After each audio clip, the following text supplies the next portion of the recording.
The tie I handed over was tossed into the trash can at the corner of the room in the next moment. I, taken aback, blinked at Bob. "We don't need cheap junk. Did you even check inside?" "Huh?" Behind a bewildered-looking Bob, Catherine was grinning. I locked eyes with Bob and then slowly shifted my gaze to Catherine. "Wait, you're telling me that was from you, sis?" "Sorry it looked cheap." Catherine's well-composed face transformed into something terrifyingly fierce.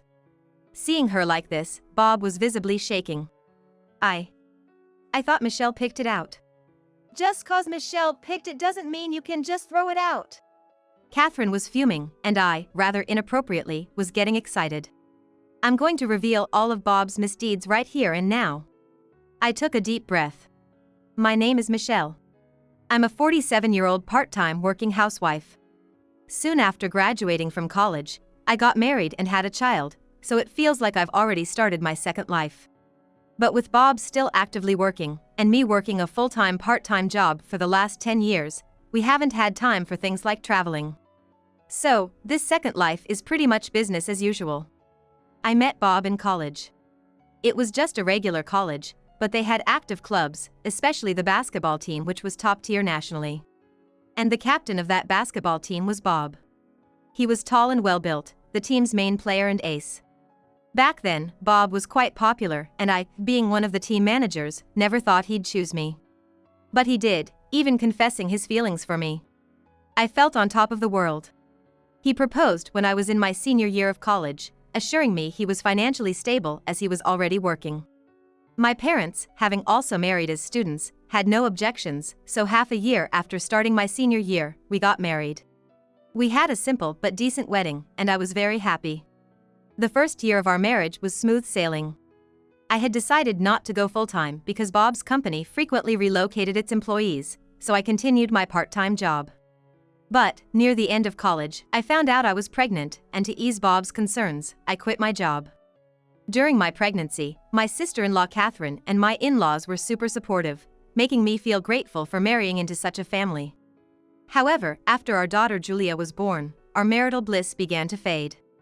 Julia, who often cried at night and was a clingy baby during the day, was quite a handful for a first-time mom like me. Catherine and the in-laws did help, but there were times when I had to manage on my own. I often found solace in crying alone. Bob, on the other hand, although initially supportive, began to frequently go out for drinks, and by the time Julia was 6 months old, he stopped helping with household chores entirely. Even on his days off, when I'd ask him to spend some time with Julia, he'd begrudgingly play with her for about 10 minutes, then pass her back to me and head off to the casino or somewhere. "Hey, can you spend a bit more time with Julia?" "Ugh, I'm kinda busy, you know?" Whenever I mentioned it, Bob would just sigh heavily. Then, he'd chuckle and try to reason with me. "You might not get it since you've never worked outside the home, but being a working adult is tough. If we don't refresh on weekends, we can't keep going. Understand?" Bob said that and playfully tapped my head. I hated that gesture of his. But it's true that Bob is the one supporting our family, and I indeed don't have any experience in the workforce. Because of that, every time he said something like that, I'd swallow any retorts, and eventually, I stopped asking anything of Bob. So, without paying any attention to his family, Bob led a life that was hardly fatherly, only interacting with Julia when he was in a good mood. And this went on for over 20 years. But then, something changed, and he began actively engaging with Julia. "Julia, let's go out and have some fun." "Okay." Every weekend, I'd watch them head out together and I'd be left to tackle the household chores. Thanks to starting a part-time job about 10 years ago, our financial situation became more comfortable. But chores would pile up, so weekends were dedicated to cleaning and meal prep. Up until 3 years ago, Julia was on my side. She'd help out, get me gifts, but ever since she started going out with Bob, she completely sided with him. The reason was simple: Bob would buy her things every time they went out. She'd come home holding bags full of new clothes, accessories, and other items. At first, she seemed taken aback by the gifts, but now, she'd happily head straight to her room and try everything on. Maybe you shouldn't be buying her expensive things every week." "Huh? Oh, are you jealous of Julia?" "Can't blame me. She's way prettier than an old hag like you." Bob laughed it off and headed to Julia's room. Indeed, Julia, lively and radiant like Bob, is undeniably beautiful. She seems aware of it too, and, not to brag, but she's gorgeous enough to be a celebrity. I, on the other hand, am rather plain. But I'm only 45. There's no reason for him to call me an old hag. Fed up, I decided to confront them and headed towards Julia's room. But just as I was about to turn the doorknob, I overheard a shocking conversation. "Thanks, Dad. This is so cute. You look great in it. Just like your old man's daughter. Please thank Amanda for me too. I wanted to match with her. Amanda's pretty, just like you. The store clerk today even said we're a good-looking family." "Really? That makes me so happy." I couldn't grasp what they were talking about. Who's this beautiful family? I thought it was just the two of them going out every weekend. Standing there with my hand on the doorknob, my eyes widened in confusion. Tears streamed down my face, but I was paralyzed. Oblivious to my presence, Julia and Bob kept laughing and chatting about their next outing. The resentment I felt towards them was overwhelming. The next day, on my way back from work, I stopped by a private detective agency. The staff there was very kind, and I poured out everything that had been bottled up inside me. Right then and there, I decided to have them investigate Bob and Julia. A few months later, when I received the investigation report, I was stunned. Bob met his mistress almost daily, and on weekends, they'd take trips with Julia. But as I read on, even more shocking details emerged. "No! This can't be real!" Faced with Bob's blatant deceit, anger bubbled up within me. "I'll never forgive him. I'll get my revenge." Just as that thought crossed my mind, a message pinged on my smartphone. It was from Catherine, inviting me to a celebration at their family home in honor of Bob's recent promotion. I hadn't heard a word about Bob's promotion, but I decided to accept Catherine's invitation. I didn't want to buy a gift to celebrate his promotion, but it'd seem odd if I were the only one who didn't bring anything. So, I decided to get something with Catherine's help.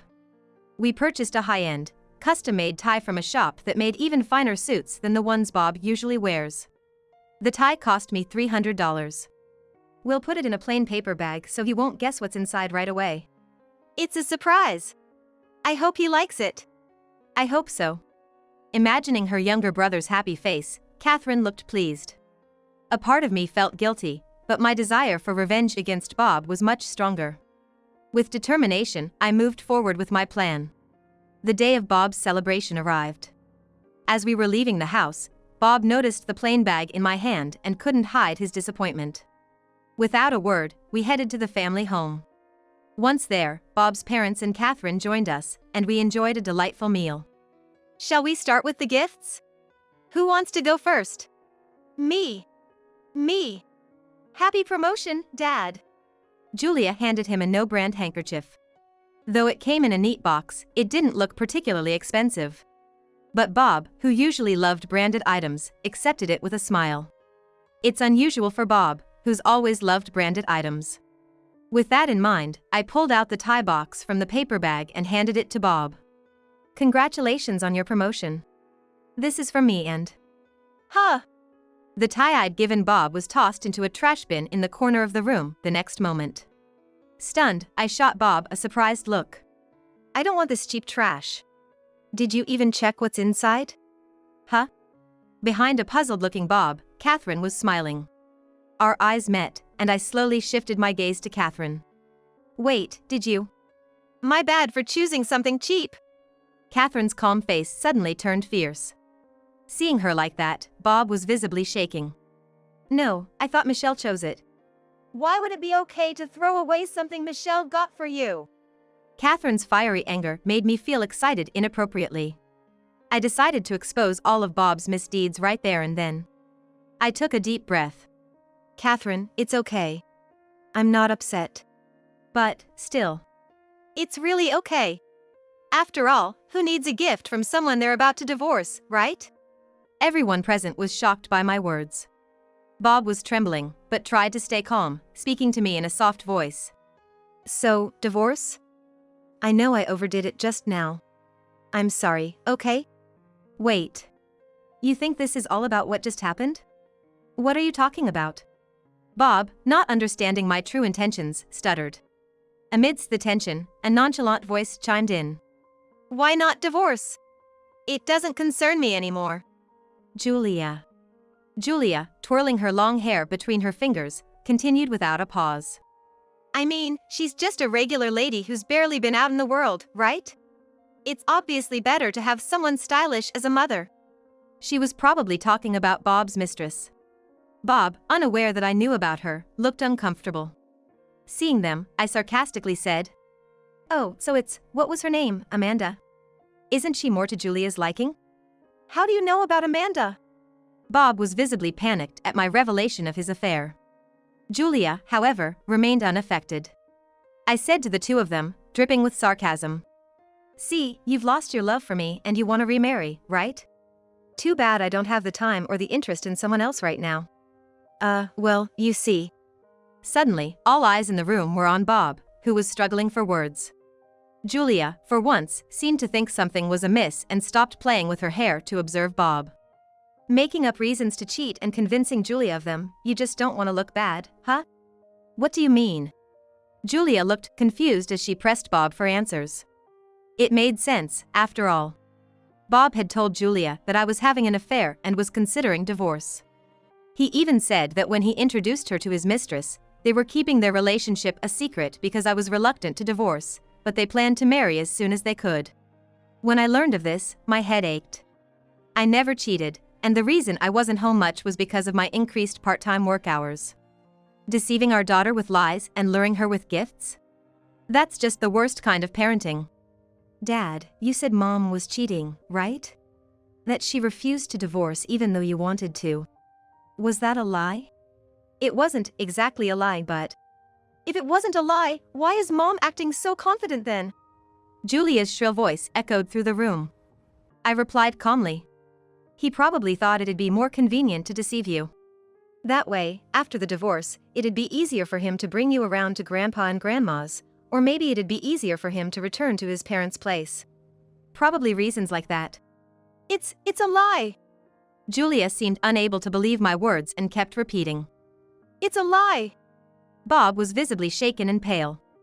I handed him the business card of a divorce attorney. Wait, Michelle, can we discuss the divorce? Aren't you planning to marry, what was her name, Vanessa? It seems Julia likes her quite a bit, so I don't see a problem. But, we've been together for over 20 years, there's a bond. The bond you're talking about isn't with me, it's with the alimony you don't want to part with, isn't it? I said sharply, and he glared back, clearly struck by the truth. The image I once admired was nowhere to be seen. He just looked like a regular middle-aged man. It's only now that I realize my feelings for him have completely vanished. Is that true? Suddenly, Catherine's voice cut through the tense room. Bob visibly flinched. The real person to be feared in this house wasn't the in-laws, it was Catherine. She had been engaged to a man who cheated on her and had been single ever since. Despite her beauty and being the center of attention wherever she went, Catherine rejected all advances after her engagement was broken off. You know I despise men who cheat, right? Yes. So why did you do this? You hurt Michelle. What were you thinking? Catherine's voice was steady, but there was an undertone of quiet anger. Everyone in the room was on edge. Bob was shaking, his face pale. Right now, the best thing you can do is accept the divorce, pay the alimony, and then cut ties with this family. Got it? Cut ties? Why? Because I can't stand the idea of such a terrible man being part of our family. Catherine shot back. Bob's eyes widened in shock, and he slouched in disbelief. Those words must have hurt, especially since Bob had always been so close to his sister. Tears began to form in his eyes. Michelle should be the one crying. You don't have any right to shed tears, Catherine said, not letting up. Bob remained silent, his gaze dropped. I then decided to hand him another document to seal the deal. Oh, by the way, I got this from Amanda. I informed him. You met Amanda? Bob exclaimed. When he saw the document I handed him, his eyes darted back and forth in confusion. It was a formal request for alimony. What? What's this alimony claim all about? Isn't it because you lied about being single? Bob looked as though he had completely forgotten that he had lied. Turns out, Bob met Amanda at a dating event held at a high-end hotel. He forged documents to appear single and approached Amanda. To ensure there's no discrepancy with reality, he said the reason for the divorce was his ex-wife's infidelity. Though they were divorced, she still hadn't left. Both he and his daughter were struggling, but since she was doing all the housework, he treated her as if she were just a housemaid. He believed that if he found someone else to marry, his ex-wife would give up on reconciliation and finally leave. He kept asking Amanda to wait a little longer while he convinced her. When Amanda told me all of this, I was fuming inside. When I showed her our marriage record and explained that we weren't divorced and that I had never cheated, Amanda apologized profusely. She offered to pay alimony, but since she believed he was single when they started dating, I didn't feel like demanding it. I have a message from Amanda. She doesn't want to see you ever again. What? Most likely, Bob was thinking of having Amanda cover his living expenses in exchange for the alimony he owed me. Bob's face was one of utter despair. Mom, I'm sorry. I had no idea. Julia timidly apologized beside the silent Bob. Having a 25-year-old daughter who can't differentiate right from wrong and takes her mother for granted is unacceptable. You don't have to apologize. I replied coldly. Mom, after the divorce with Dad is finalized, you'll have to leave the house. What? Why? I sighed at Julia's reaction. The house we live in is in my name. I inherited the property when my relatives passed away, which is why Bob and I started living there. I had mentioned this to Julia before, but she seemed to have forgotten. No matter how deceived you were, your attitude towards your mother is unacceptable. I can't forgive you anymore. I'm sorry, but you'll have to leave with Dad. No, please. Mom, let's live together happily again. Please. Julia begged, her voice filled with desperation. I coldly stared at the frantic Julia. Then, my usually silent mother-in-law chimed in. Bob and Julia, please never come back to this house. What? Mom? Bob looked up in shock at his mother's words. My mother-in-law was fuming, her face red with anger. Seeing her like that, Bob couldn't hide his shock and shed tears. Julia was just frozen in shock, seeing the usually kind-hearted mother-in-law change so drastically. I don't want to talk to people who hurt others like you. Please leave, she firmly said. Bob was taken aback. Suddenly, my father-in-law stood up, grabbed Bob by the collar, and dragged him out of the house. At first, Bob banged on the house door and shouted, "Let me in." But when the neighbors started gathering, he left with Julia. Back at my in-laws, I enjoyed some tea and cake my mother-in-law prepared, finally having a moment of peace. I then filed for divorce. With the alimony from Bob, I became fairly wealthy. As for Bob, not only did I take the savings he'd been hiding, but it also came out that he had forged documents at the dating event. His colleagues, who had attended the same event, exposed his lies at work. As a result, he lost his credibility and, despite having been promoted, was sidelined. Julia made a significant error at work. While she wasn't fired, her salary was substantially cut. Moreover, I heard she had an affair with a married senior colleague at work and is currently in a dispute about it. The apple doesn't fall far from the tree, I thought to myself, feeling somewhat detached from the whole situation. It seems that after being kicked out of the house, the two of them started living together. However, since I always took care of all the household chores, neither of them know how to do any, so their house is a mess, they constantly eat out, have no money, and they argue daily. On another note, Amanda, after breaking up with Bob, married her childhood friend. I heard through the grapevine that she's now a mother of twins. Even though she must have been hurt being deceived by Bob, it's good to see her moving forward and grabbing a happy future. I felt a sigh of relief. I thought our relationship with my in-laws and Catherine might end because of what Bob did, but we're still on good terms. According to Catherine, she considers me like a sister, so our bond won't break so easily. I'm really grateful to have such a kind-hearted family-in-law. And guess what? Catherine recently got herself a boyfriend. He's 5 years older than her. Even though Catherine used to say she'd never marry again, he's so gentle and understanding that he could melt her stern heart. Recently, I heard from my mother-in-law, in a secret sharing tone, that Catherine has been sneaking bridal magazines into her room. It was heartwarming to see her act so cute about it. As for me, I was promoted to a full-time position at the company where I was working part-time, and I'm really hustling. Life is pretty busy, but living just for myself is quite fun. I sold the house and started living on my own. It was quite a shock when all my moving boxes fit into just one cardboard box. Now, I'm slowly getting furniture that suits my taste. Living surrounded by things I love makes me so happy, and no matter how busy I am, when I get home, I feel so refreshed and recharged for the next day. I often think I should have made this change sooner. Recently, a colleague has asked if I'd like to adopt a cat. Life with a cat? Sounds good. With these thoughts in mind, I decide to live my life, being true to myself.